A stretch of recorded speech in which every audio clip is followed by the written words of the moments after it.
দারুচিনি গাছকে সিনেমন ভেট্রি বলা হয়।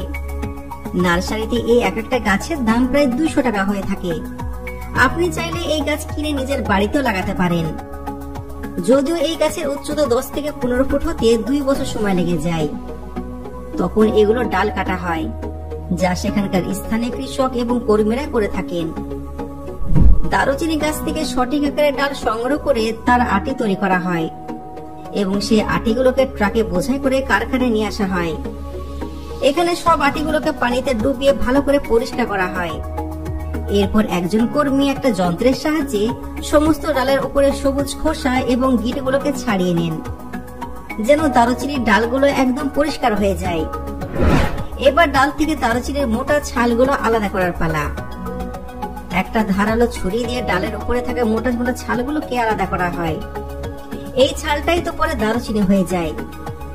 এখানে সব কর্মীরা প্রায় 40 বছর ধরে এই একই কাজ করছে, তাই তোরা এই কাজটা এত দ্রুততা করতে পারে। সব ডাল থেকে ছাল বের করে নেওয়ার পর লম্বা লম্বা ছালগুলোর ভেতরে ছোট্ট আকারের ছালগুলোকে ঢুকিয়ে দেওয়া হয়। তারপর এর উপরে থাকা দড়িগুলোর সাহায্যে ঝুলিয়ে দেওয়া হয় আর এখানে রেখে দেওয়া হয়।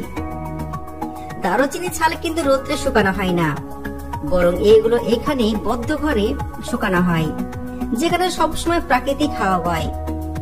এখানে 3 থেকে 4 দিন ধরে শুকানো হয়। এমনটা করলে দারুচিনির স্বাদ আরো বেড়ে যায়। তো দেখুন, তৈরি হয়ে গেছে আমাদের স্বাদে ভরপুর দারুচিনি।